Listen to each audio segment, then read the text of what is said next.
Oh my god, it's been so long. How are you holding up?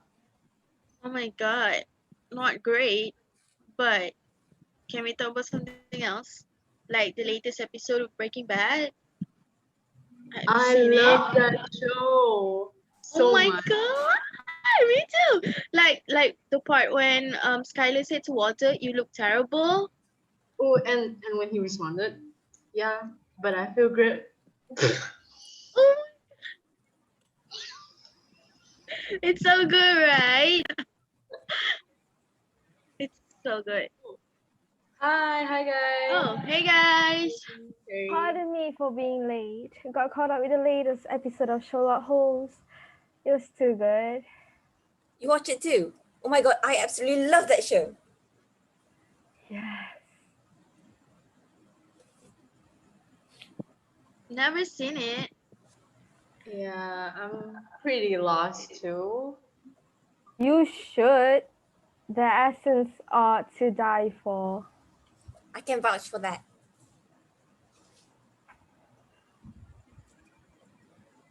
Yeah. No.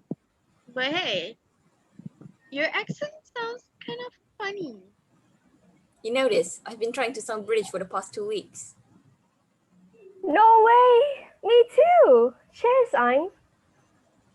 Cheers. What? It's just what British people say. People. It's pronounced people. Sorry, pronounce our O's differently. Such as crow, go, no, romantic, and the list goes on.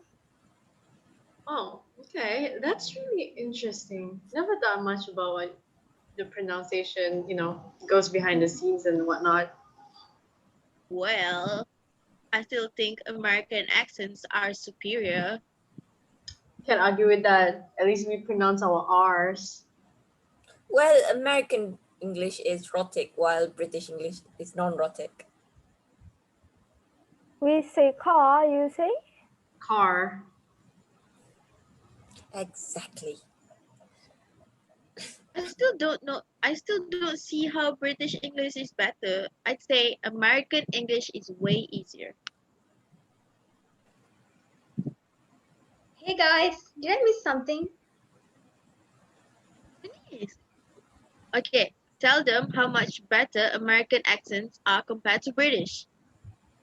Well, I need some context. Alia is saying American accents are better than British accents, but I think otherwise. So, what's the difference? Well, for one, American English is rhotic while British English is non-rhotic. Rhotic? Oh, it's when you pronounce your R's. We would curl the tongue. We would curl the tip of our tongue to approach the roof of our mouth. How would it be any different? We don't curl it back, it's lifted, but slightly. Guys, I'm still slightly lost. Okay, let me put it this way.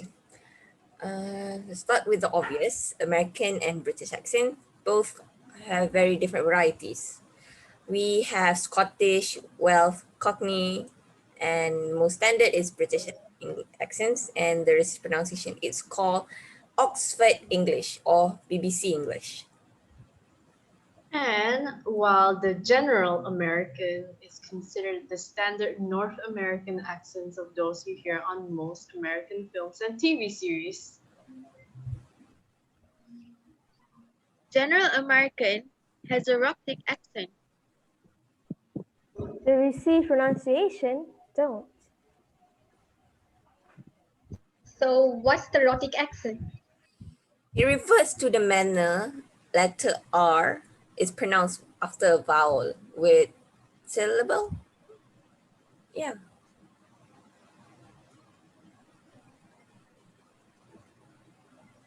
Such as hard, here, fear.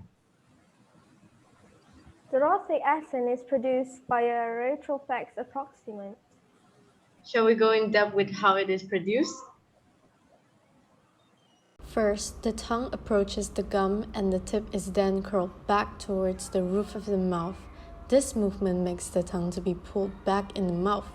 Furthermore, the tip of the tongue does not touch the gum at all, and thus no friction is caused. Not to mention, the vocal tract remains open throughout. Why can both speak in rhotic?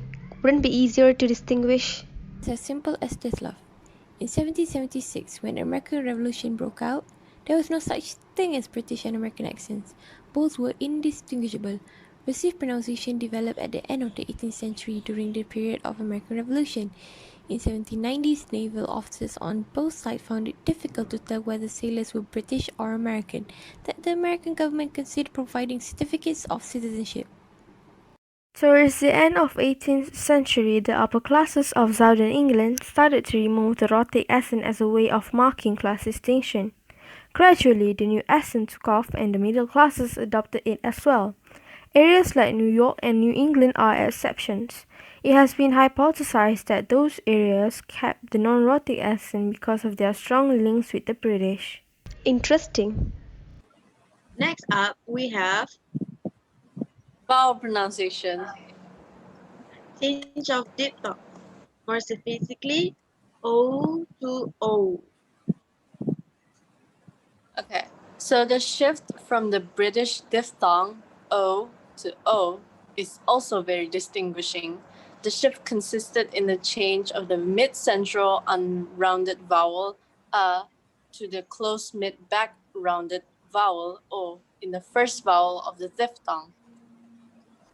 Here are some of the examples. Word go, RP, Go. GA is go. For the word grow, RP, Crow. GA is grow. And the last word, component, RP, Component. GA is component. Changes of vowel O. Letter O is pronounced in many different ways in English. Here we have a few illustrative examples of diversity. Hot in RP but hot in GA. Corn in RP but corn in GA. Coast in RP but coast in GA. The so-called short O, which often appears in a stressed syllable with one letter O, such as in dog or model, underwent a change in American English. In British English, that sound is pronounced as an open back rounded short sound O, as in hot or possible. In American English, it is pronounced either as an open back unrounded long sound R as in hat, or as an open mid back rounded long vowel O as in dog. Question. What about the change of eh? Every time around the American Revolutionary War, vowel A started to undergo a change in Southern English, the future seat of RP.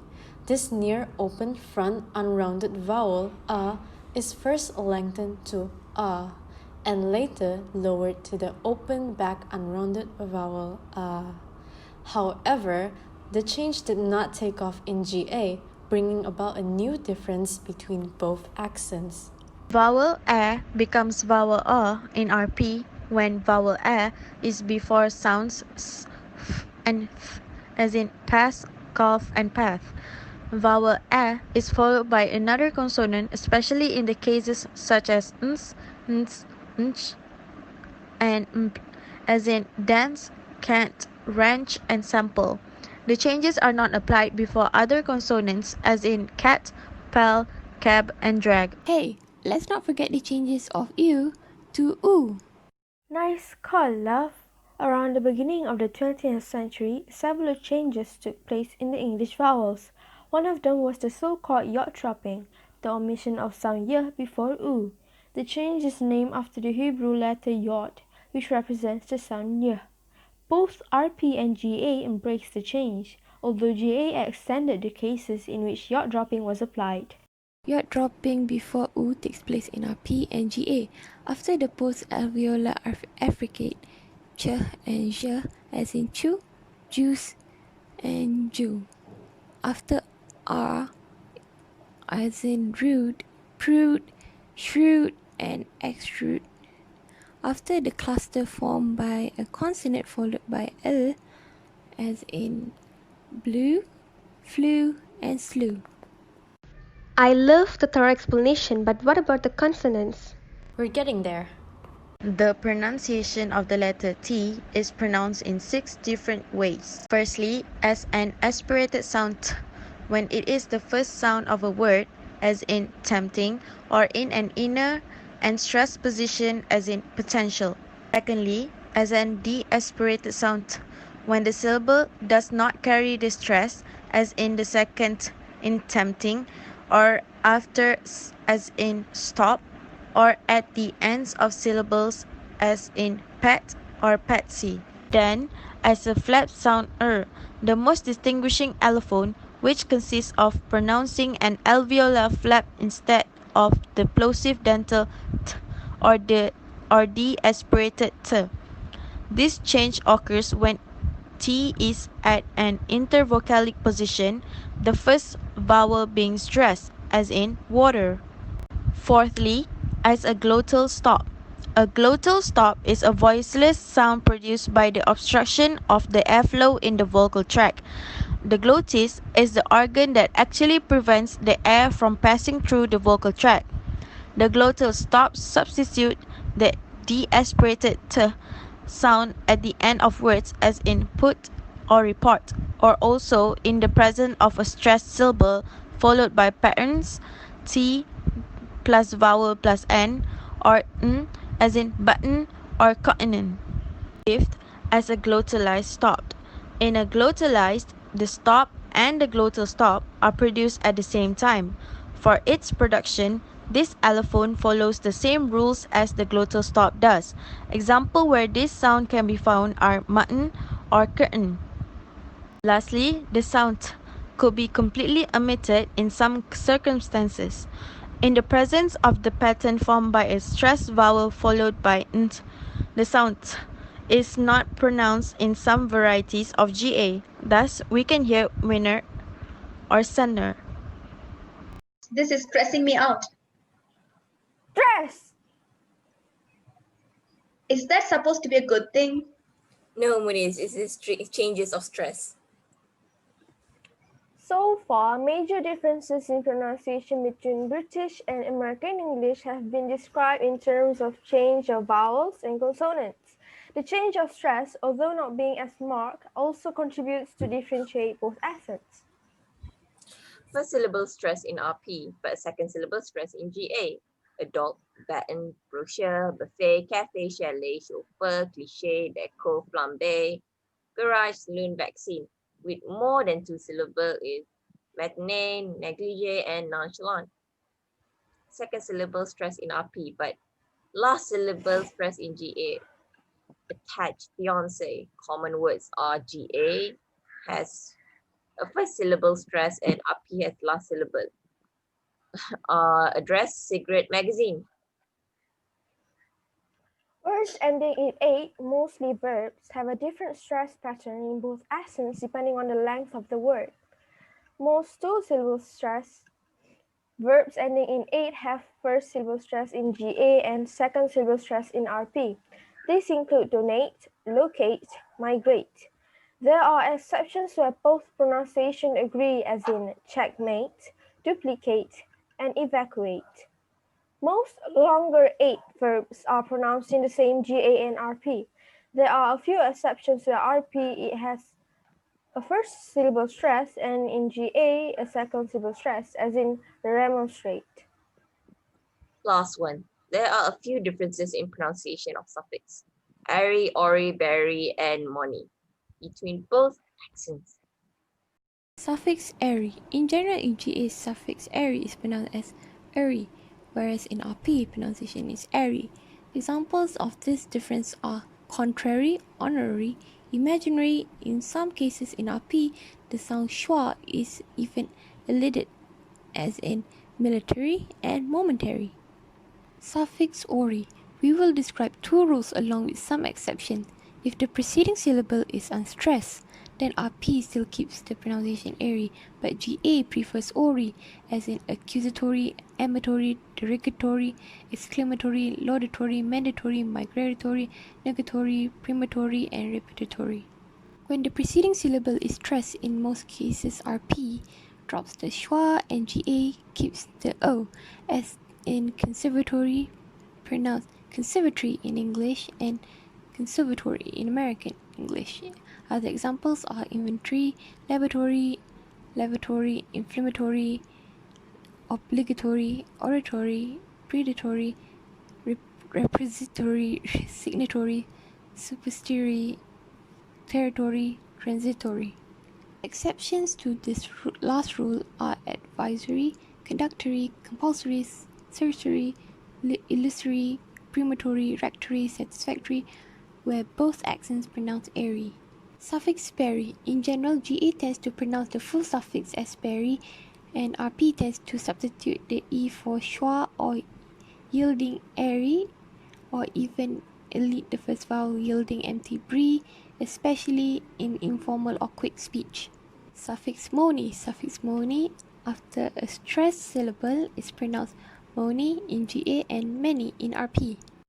Okay, I need a break. Oh, Moniz, we're almost done. Lastly, the changes in articulation. There are some minor differences in articulation between British and American English. American English is inclined to pronounce unstressed syllables. Thus, we hear necessary as necessary in RP, but a more clearly articulated version in GA, necessary, with two strong vowels in the same word. With that, I think that summarizes everything. I agree. British is still better. American. British. American! Stop it, guys. I prefer Malaysian English. What? What?